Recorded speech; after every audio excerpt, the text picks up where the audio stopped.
goal while others struggle to move an inch. It isn't luck, it's the lessons they live by. The difference lies in the mindset they build, the habits they master, and the beliefs they protect. If you want to outperform everyone else, start by learning what the unstoppable already know. Strip away excuses, destroy distractions, and rise with purpose. Once you embrace these lessons, nothing can hold you back. The world doesn't reward the average, it bows to the unstoppable. Which one will you be? In just a few moments, you will uncover the key lessons to become unstoppable and outperform those who once outpaced you. You must decide who you are going to be. Most people drift through life like shadows, never truly choosing, only reacting. There comes a pivotal moment when you must stand before the mirror of your soul and decide, who are you becoming? Until you answer this question with absolute conviction, you will forever float in currents designed by others. You must choose to be the architect of your destiny, not a wanderer lost in the wilderness of possibility. This clarity of identity becomes your North Star. Without it, every shiny distraction becomes a dangerous detour. But once you know exactly who you're meant to be, the universe responds. The chaos that once overwhelmed you shrinks to manageable size. The constant noise that clouded your judgment quiets to a whisper. You no longer exhaust yourself chasing fleeting approval because you walk with unmistakable purpose. And purpose, true purpose, makes you magnetic to opportunity. How do you claim this transformative power? Begin by writing it down, not vague, half-formed dreams, not goals borrowed from others' expectations, but a decision carved in stone. I am the person who will build what others thought impossible, conquer what others feared to approach, and lead where others hesitated to venture. Then you speak it aloud until your voice no longer trembles. You live it through daily choices that align with this vision. You suffer for it when the path grows steep, and you rise with it again and again when obstacles knock you down. Booker T. Washington. Born into the chains of slavery, he possessed no wealth, no connections, no clear path forward, but he decided with unshakable certainty who he would become. From that singular clarity, he built the Tuskegee Institute from nothing, led a movement that transformed education, and shaped an entire generation's understanding of possibility. He chose his identity before the world handed him one. So must you. The question stands before you now like a doorway to your future. Will you passively accept the labels and limitations others place upon you? Or will you define yourself once and for all with the fierce determination that separates extraordinary lives from ordinary existence? Your answer is not just a thought. It's a declaration that will echo through every decision you make hereafter. Choose wisely, choose boldly, but above all, choose. Set a goal so big it scares small thinking away. The size of your goal determines the size of your life. Most people don't fail because they're aiming too high and missing. They fail because they're aiming too low and hitting their mark with disappointing precision. They play it safe, nestled in comfort, thinking small. But you weren't born to be average, you were born to be extraordinary. When you set a goal so massive it makes your heart race, so ambitious it forces you to stretch beyond your current capabilities, so compelling it causes you to wake up hungry for progress, you become something more than you were yesterday. That caliber of goal kills laziness at its root. It crushes doubt under its weight. It makes excuses appear so pathetically inadequate they cannot survive in its presence. Because now you're not just chasing an outcome, you're pursuing something that demands your complete transformation. Begin with a crystal clear vision. What would the absolute pinnacle version of your life look like? Not just measured in dollars and cents, but in meaningful impact. Not just evaluated by comfort acquired, but by contribution made. Write this vision down with painstaking detail. Draw it if words fail you. Speak it aloud daily until it becomes the only language your soul recognizes and responds to. Thomas Edison. He wasn't merely trying to craft a marginally better candle. Such pedestrian thinking would have changed nothing. Instead, He fixed his sights on lighting the entire world. People laughed at the audacity. They mocked his repeated failures. The small-minded called him foolish. But Edison remained unmoved, continuing his relentless pursuit until he discovered the filament that would literally illuminate humanity's path forward. That's the transformative power of a goal that terrifies mediocrity. It rewires your neural pathways to focus exclusively on solutions rather than dwelling on temporary setbacks. Small goals create small lives. They demand little and return less. They don't wake you up at night with excitement or drive you to work while others rest. They don't force you to become more than you are. But a goal of magnificent proportion, it pulls you forward like gravity. It gives ordinary days extraordinary purpose. It makes the impossible seem merely difficult, and the difficult merely a matter of time. Your mind will fight this at first. It will produce perfectly reasonable objections.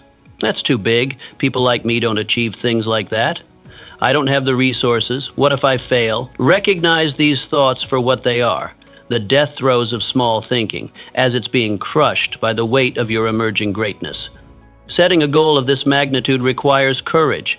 It means standing alone sometimes. It means facing ridicule from those who cannot comprehend your vision. It means risking failure on a scale that would terrify the average person, but it also means discovering capacities within yourself that would have remained forever dormant had you chosen the path of comfortable mediocrity. Look at any person who has fundamentally changed their field, their community, or the world.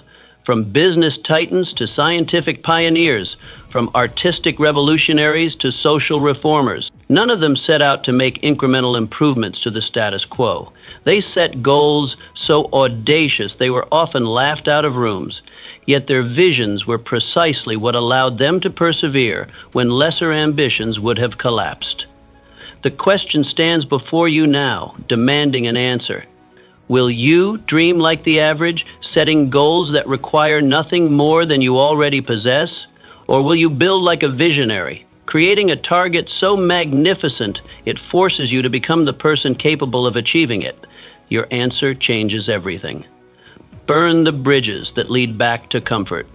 You can never become truly unstoppable if you always leave yourself an escape route. Safety is the silent, seductive enemy of greatness. The critical decision stands before you.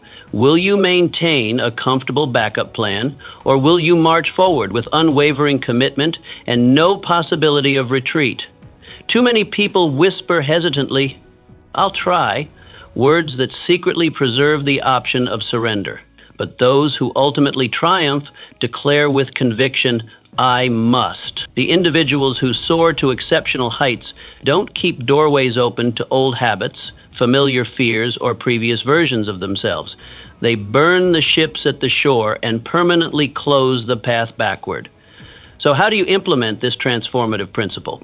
First, you systematically eliminate distractions that pull your focus from your ultimate objective. You stop entertaining failure as a legitimate possibility in your mental landscape. You make a binding declaration to your family, your friends, and most importantly, to your own soul. This is who I am now, and when inevitable challenges arise, when the path grows difficult and doubt creeps in, you refuse to negotiate with weaker impulses.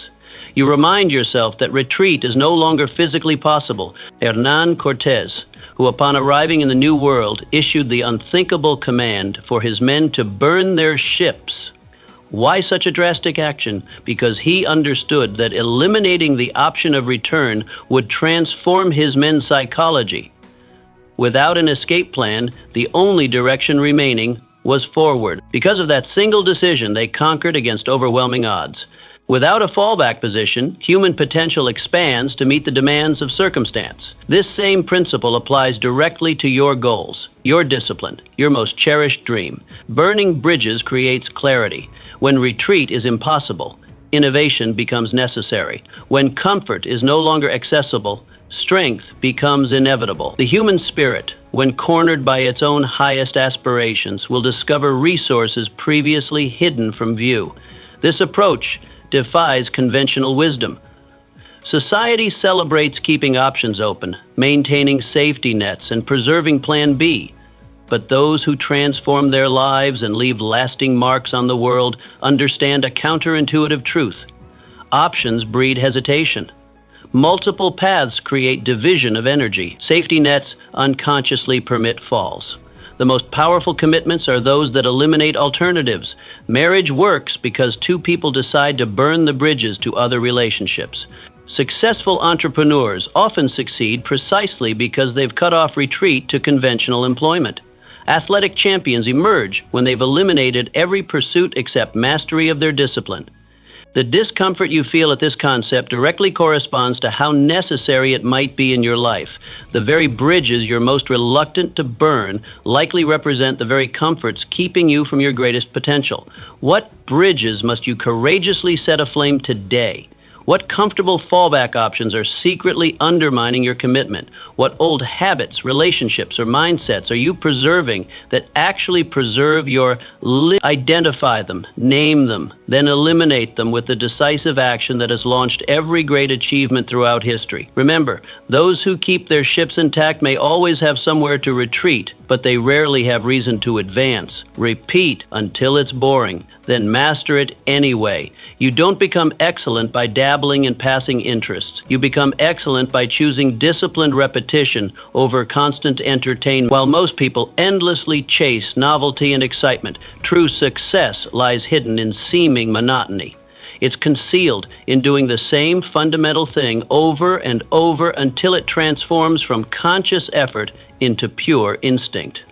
When others grow bored and quit, you stay rooted. When the initial thrill fades but the duty remains unchanged, you don't merely persist, you double down. This is precisely how you separate yourself from the mediocre masses. You commit to doing what must be done whether it excites your emotions or not. The professionals understand what amateurs never grasp. Excellence lives on the far side of boredom. Build a daily routine that systematically protects your growth from distraction. Discipline your mind to find deeper satisfaction in repetition than in variety. Each additional rep at the gym, each extra hour of focused reading, each uncomfortable conversation you initiate rather than avoid, these are the individual bricks that collectively build your castle of mastery. The walls grow stronger not through innovation, but through consistent, patient application. Jesse Owens, who trained for years in relative obscurity before the world recognized his name. His daily regimen wasn't glamorous or exciting. It consisted of the same fundamental movements repeated thousands of times when no one was watching. But when he eventually ran in Berlin, every powerful stride represented the culmination of relentless, often boring, unseen practice. What made him immortal wasn't the event itself, it was the preparation that preceded it. The world celebrates moments of triumph, but rarely witnesses the tedious repetition that creates them. Behind every virtuoso pianist lies thousands of hours of practice. The virtuoso pianist plays the same scales for decades. The champion fighter throws the same punch 10,000 times. The successful writer produces pages daily, whether inspiration strikes or not. This principle extends beyond physical skills into every domain of excellence. The greatest business leaders master fundamental principles and apply them consistently. The most influential thinkers explore the same core questions with deepening insight. The most impactful relationships are built on reliable habits of attention and care, not sporadic grand gestures. Mastery requires you to fall in love with boredom, to recognize that progress often feels like stagnation because true advancement happens incrementally, almost imperceptibly. The day-to-day progress may seem minimal, but the compound effect over time becomes unstoppable. This is why so few achieve greatness. They cannot tolerate the plateau periods where visible progress seems absent despite continued effort. The question you must face honestly: are you willing to be occasionally bored for the sake of your greatness? Or do you require constant stimulation and variety to maintain commitment? Your answer reveals whether you're building for temporary excitement or lasting impact. The professionals understand that repetition isn't the enemy of growth, it's the very engine that powers it. They grasp that mastery isn't just doing something well once under ideal conditions, but performing excellently, repeatedly under any circumstances. This capacity emerges only through deliberate, consistent practice beyond the point where novelty has long since disappeared. Choose what matters most, then commit to it beyond boredom. The reward isn't just skill, it's the unshakable confidence that comes from knowing you've earned your expertise through the kind of dedication few will sustain. Replace fear with service. Fear shrinks your power, but service multiplies it exponentially. When your focus remains fixed on yourself, your ego, your image, your personal outcomes, fear will inevitably dominate your decisions. But when you deliberately shift your purpose toward helping others, you become surprisingly bold, remarkably unshakable. You see, fear at its core is merely self-absorption disguised as caution. It's the voice constantly asking, what will they think of me? What if I fail and look foolish? But service asks entirely different questions. Who desperately needs me to succeed today? Who suffers if I play small or remain silent? That fundamental shift transforms paralyzing fear into powerful fuel. Begin with small acts of service. Serve your immediate team by consistently showing up with excellence when mediocrity would be tolerated. Serve your family by modeling resilience when circumstances invite collapse. Serve your community by solving problems others ignore. Serve the world by becoming the highest, most capable version of yourself. Suddenly, fear becomes strangely irrelevant because you're no longer the central point of the narrative. Florence Nightingale, who refused to let fear of disease or biting social criticism deter her mission. While others retreated from sickness and suffering, she advanced toward it with determined compassion. She focused exclusively on saving lives amid deplorable conditions, and in doing so, transformed into a global symbol of courage that resonates generations later. Her mission grew larger than her fears. Yours can too. The paradox of courage is that it rarely emerges from focusing on being brave. It emerges naturally when something matters more than your comfort. Parents routinely demonstrate this truth. The same person who fears public speaking will unhesitatingly confront anyone who threatens their child. Their service to another instantly overshadows personal fear. This principle works equally well in business, creative pursuits, or personal growth. The entrepreneur who focuses primarily on not failing stays paralyzed. The entrepreneur dedicated to solving a meaningful problem for others moves forward despite uncertainty. The artist worried about criticism produces nothing. The artist committed to expressing truth that might help even one person creates prolifically. When you focus inward, obstacles appear insurmountable. When you focus outward on service, those same obstacles become merely problems to solve for the benefit of others. Practical application begins with a single question each morning. Who can I serve today, and how? Start noticing needs around you. Listen for problems you're uniquely positioned to address. Train yourself to interpret fear not as a warning to retreat, but as a signal that something meaningful awaits your contribution. The greatest leaders throughout history share this common trait. They replaced self-concern with genuine service. Their personal fears became irrelevant compared to the urgency of their mission to improve others' lives. The pivotal question now confronts you. Will you continue hiding behind your fears, making yourself the center of every situation? Or will you lead boldly with your purpose, focusing on the difference you're here to make? Master your mind before you master anything else. The battlefield of life is first won in the mind. Before you achieve externally, you must believe internally. Before you rise in the world, you must train your thoughts to obey your command with military precision. Your mind functions as the absolute command center of your destiny, yet most people never fully claim control of this most powerful asset. If your thoughts remain scattered and undisciplined, your results will inevitably mirror that chaos. But when you systematically discipline your thinking patterns, your actions naturally align. Your focus dramatically sharpens, and your path becomes virtually unstoppable. Everything meaningful begins there, with what you deliberately allow to take residence in your mental space. Train your mind with the same intensity and methodology an elite athlete applies to physical training.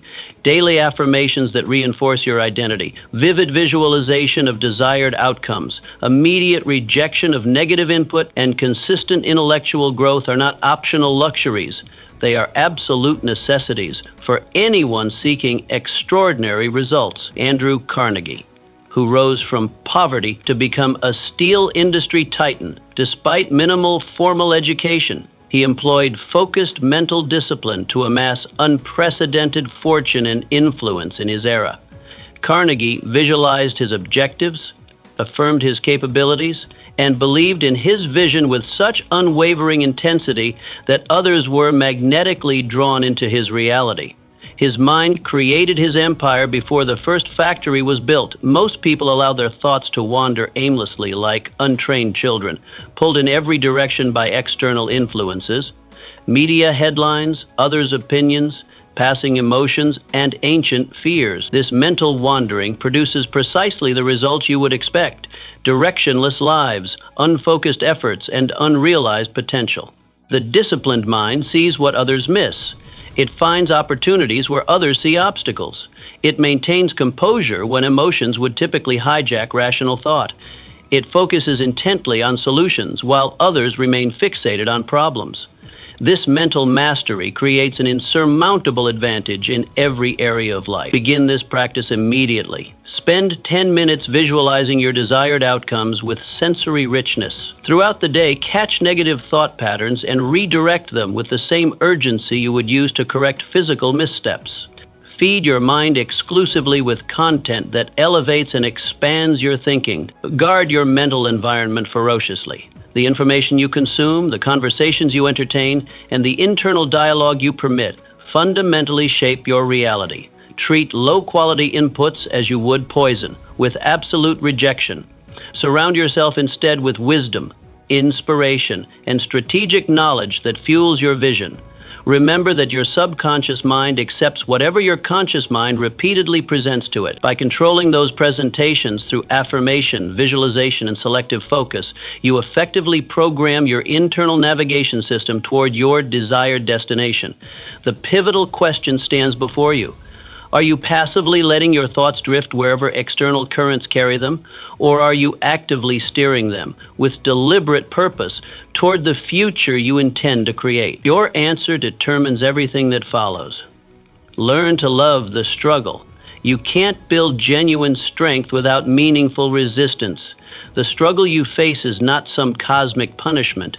It's deliberate preparation. Too many people invest enormous energy avoiding discomfort and then wonder why they remain frustratingly average. But those who truly rise, who break through barriers and achieve uncommon results, are those who deliberately lean into challenges and learn to love the refining fire. Discomfort stretches you beyond your current limitations. It mercilessly exposes your weaknesses, but simultaneously builds unshakable toughness. When you develop the wisdom to see pain as a gift rather than an enemy, you transform setbacks into high-octane fuel. The struggle itself becomes sacred, a necessary crucible that forges excellence from ordinary materials. So how do you genuinely fall in love with what most people spend their lives avoiding? You purposefully embrace the daily grind without complaint. You celebrate every obstacle as an essential teacher, offering wisdom unavailable through easier paths.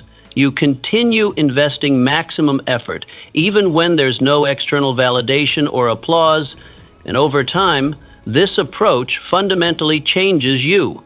You become someone who naturally thrives under pressure that would crush others. Booker T. Washington, who as a young man walked over 500 miles just to reach Hampton Institute.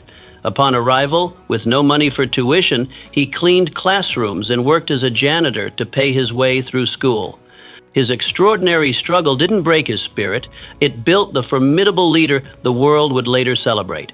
The hardship wasn't separate from his success. It was the very foundation of it. The uncomfortable truth is that struggle serves as the ultimate filtering mechanism, separating those committed to mastery from those merely interested in it. When difficulty appears, the merely interested make excuses and retreat. The committed find ways to continue advancing despite the pain. Look carefully at anyone who has achieved remarkable results in any field. Behind their public success lies a private history of struggles embraced rather than avoided. The championship athlete endured thousands of brutal training sessions. The successful entrepreneur weathered countless rejections and failures. The impactful leader faced opposition that would have silenced ordinary voices. Begin reframing your relationship with struggle today. When discomfort appears, pause to recognize its value. Ask yourself, what strength is this building in me? What weakness is it exposing that I can now address? How will this prepare me for greater challenges ahead? This perspective transforms struggle from enemy to ally. Remember that comfort and growth cannot coexist. Each moment of chosen discomfort, whether physical, mental, emotional, or social, expands your capacity. Each obstacle overcome rewires your brain to expect success rather than defeat. Each setback met with resilience rather than retreat builds the psychological foundation for achievement that cannot be shaken by circumstance. The defining question now stands before you. Are you still strategizing to avoid the very struggles designed to transform you? Or are you allowing yourself to be deliberately sculpted by them into something extraordinary? Your answer will determine not just what you achieve, but who you become. Speak with power or be ignored. Your voice is your primary instrument of influence. If you speak with hesitation and doubt, people will inevitably treat your ideas with the same hesitation and doubt. But when you speak with genuine authority, the world stops to listen. Your tone, your deliberate choice of words, your unwavering belief in what you're saying, these elements collectively determine your impact and influence. You must systematically train yourself to communicate with razor-sharp precision and unshakable conviction, not arrogance or bluster, but authentic certainty. Because the uncomfortable truth remains, no one will fully believe in your vision until you demonstrate complete belief in your own words. Practice this skill daily with intentionality. Speak your vision aloud, even when alone, to strengthen your conviction. Volunteer to lead meetings rather than hiding in the background.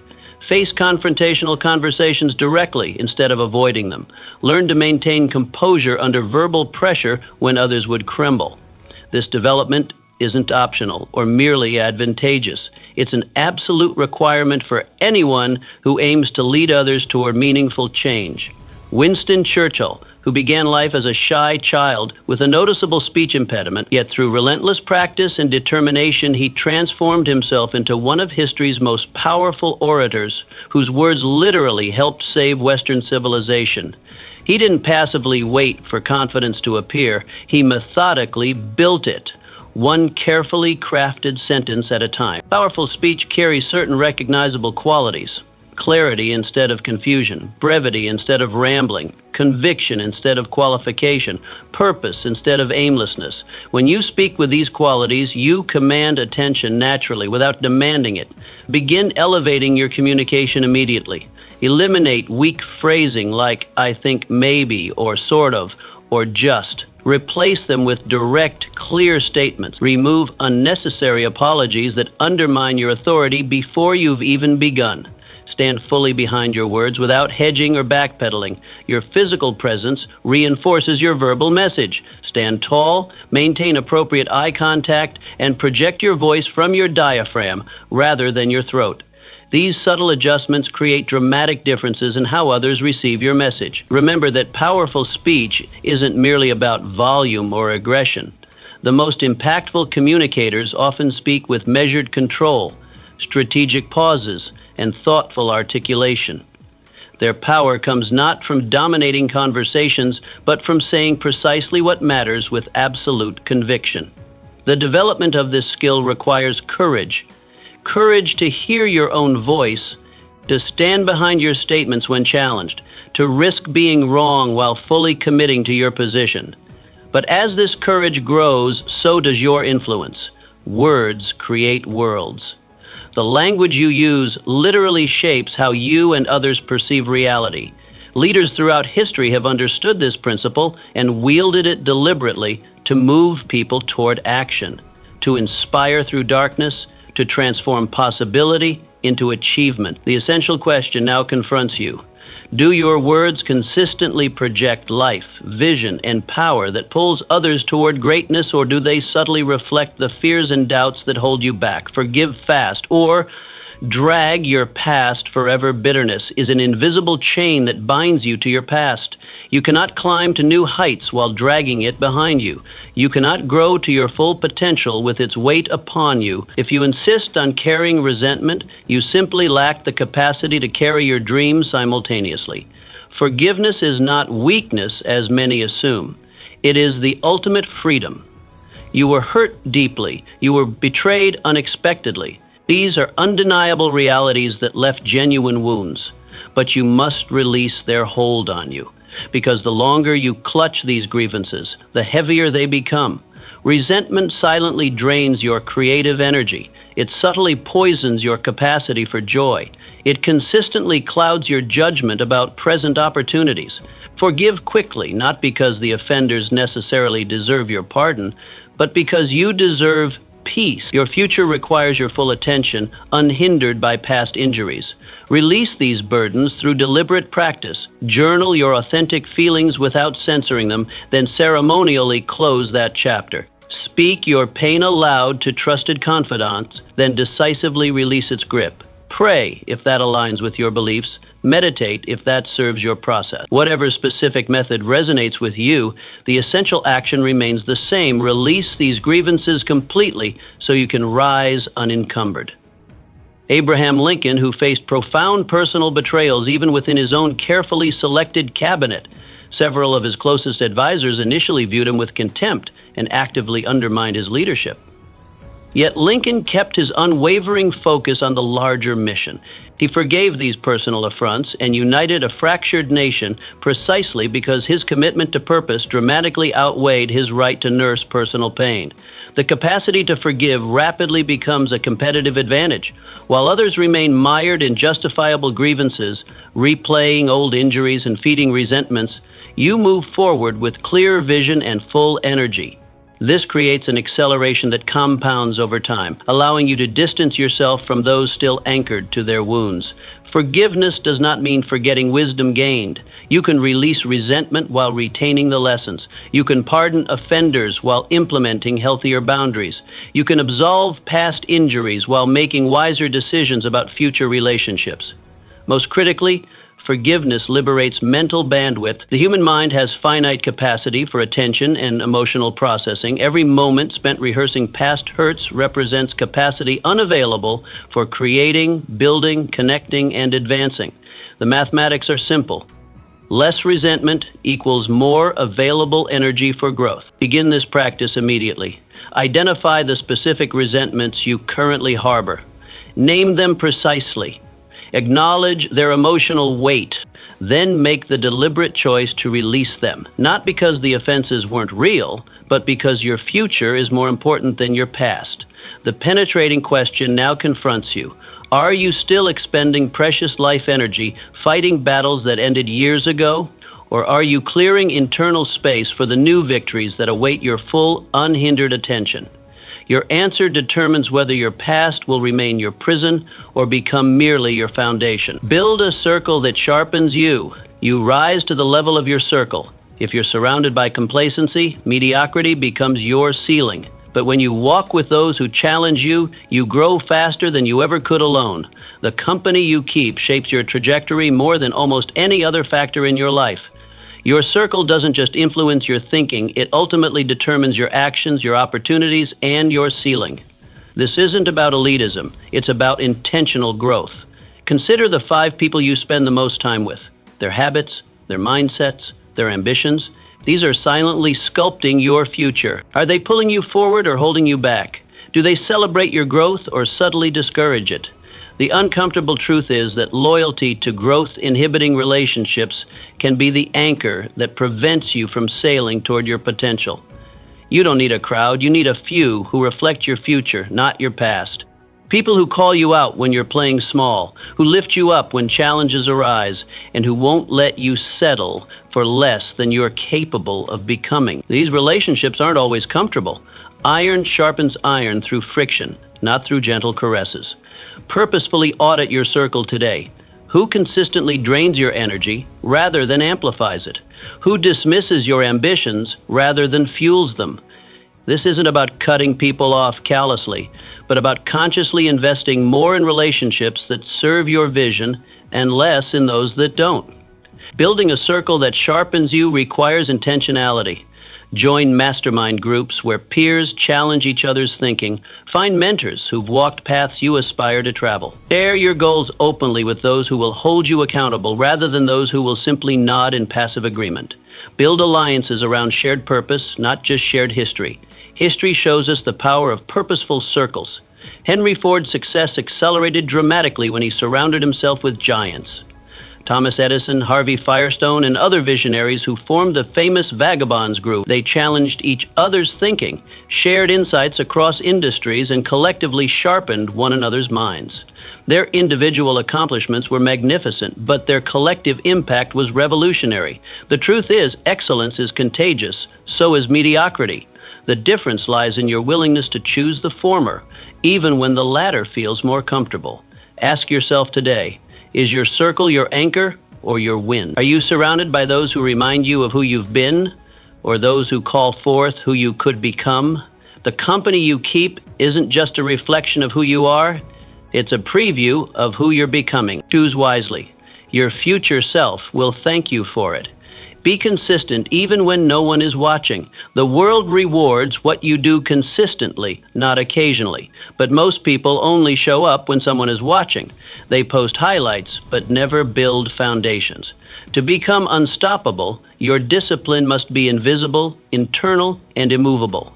Your greatest strength is what you do when applause is absent. Consistency in private creates excellence in public.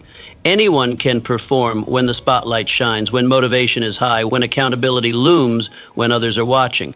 But champions are built in empty rooms, on cold mornings, in moments of doubt when no external force compels them forward. What separates the extraordinary from the ordinary isn't talent or opportunity. It's the willing surrender to daily disciplines when every instinct screams for comfort. It's completing the workout when nobody would know if you skipped. It's refining your craft when recognition seems distant. It's honoring commitments to yourself with the same reverence you'd give promises to others. When you show up daily, even when tired, even when discouraged, you become someone different. Your identity shifts from someone who tries to someone who is. You stop relying on fleeting motivation and start building unstoppable momentum. Your habits become your character, and your character shapes your destiny. Make your routine sacred. Wake up when you said you would. Finish what you promise yourself. Train your mind and body even when no one cares. Because in time, the results will become undeniable. The small, invisible choices made in private always manifest in public victories that appear sudden to everyone but you. This invisible consistency compounds. Each day you honor your commitments to yourself. You strengthen not just the specific skill, but your overall relationship with yourself. You develop self-trust, the unshakable confidence that you will do what you say, that your word to yourself matters. This self-trust becomes the bedrock upon which all other success is built. History's most profound leaders understood this principle. George Washington didn't lead by words alone. He led by private consistency.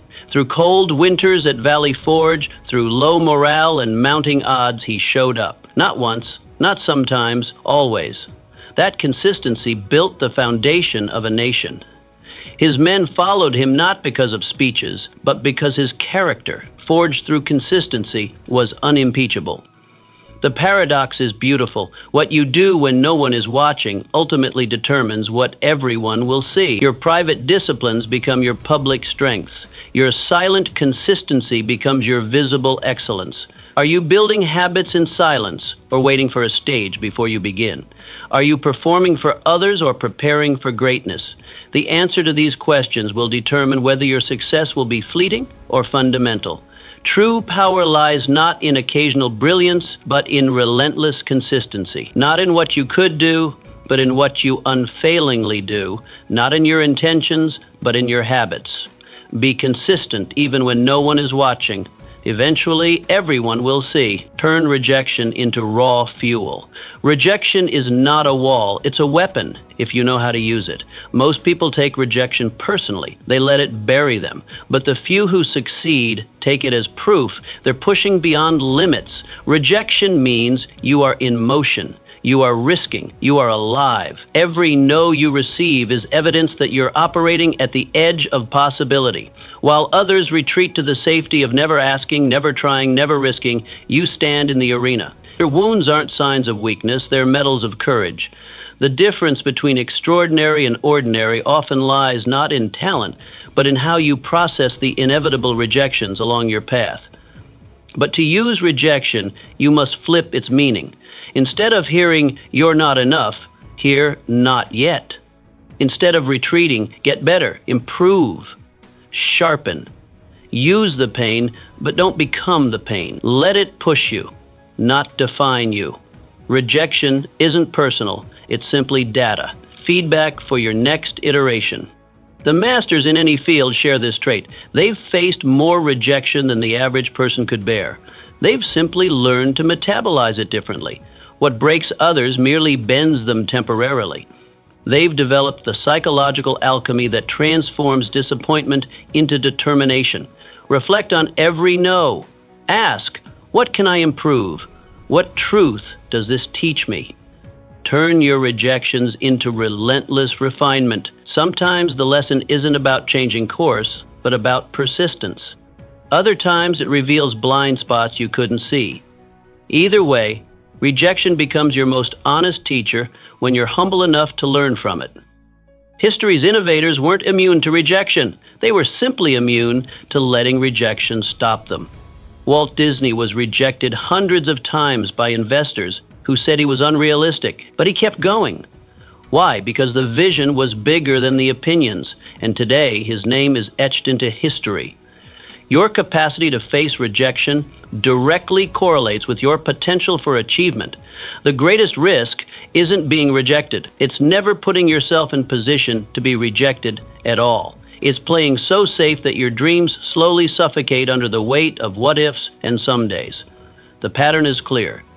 Those who turn rejection into fuel reach heights that rejection avoiders never will. They understand that comfort and greatness rarely coexist. They embrace the discomfort of temporary rejection for the exhilaration of eventual breakthrough. The question isn't whether you'll face rejection. That's guaranteed if you're pursuing anything worthwhile. The question is what you'll do with it. Will you let it convince you to shrink back into safety? Or will you use it as evidence that you're exactly where you need to be, on the edge of your potential, pushing boundaries that most never approach? Will you break from rejection or break records with it? The choice and the legacy it creates is yours alone. Discipline is freedom. It sounds like a paradox, but it is absolute truth. The more disciplined you become, the more freedom you create. Most people think discipline is a cage, but in reality, it's the master key that opens every door worth walking through. The undisciplined person is at the mercy of their environment. Their energy fluctuates with their mood. Their productivity depends on inspiration. Their health rises and falls with temptations. Their finances expand and contract with impulses. Without the structure of discipline, they live reactively, not proactively, pushed by circumstances rather than pulled by vision. Without discipline, you're a slave to mood, to impulses, to external pressure. But with discipline, you're in command. You move by choice, not by chance. You design your future. The disciplined mind acts from intention rather than reaction. It is not swayed by the whims of the moment or the path of least resistance. It understands that freedom isn't the absence of structure. It's the presence of the right structure. True freedom isn't doing whatever you want in the moment. It's having the power to achieve what matters most in life. The disciplined person is free to achieve their most ambitious goals because they've mastered themselves first. They're free from the tyranny of indecision because they've committed to clear priorities. They're free from financial stress because they've instituted spending discipline. They're free from health crises because they've maintained physical discipline. Build structure into your life. Time block your days.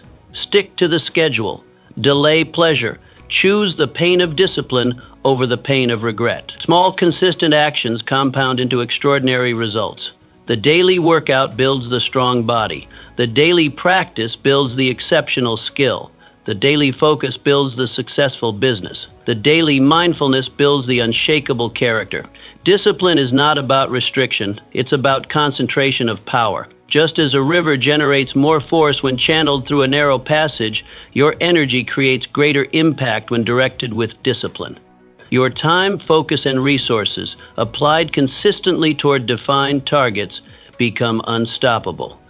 Benjamin Franklin understood this. He kept a rigorous daily routine, tracking his progress, mastering his energy, refining his craft. Because of that, he influenced science, politics, and philosophy, all in one lifetime. His self-mastery allowed him a breadth of impact few humans have achieved. His discipline didn't constrain his life, it expanded it beyond what most would dare imagine possible. The paradox dissolves when you realize what discipline truly is. It's trading control over trivial choices to gain control over significant outcomes.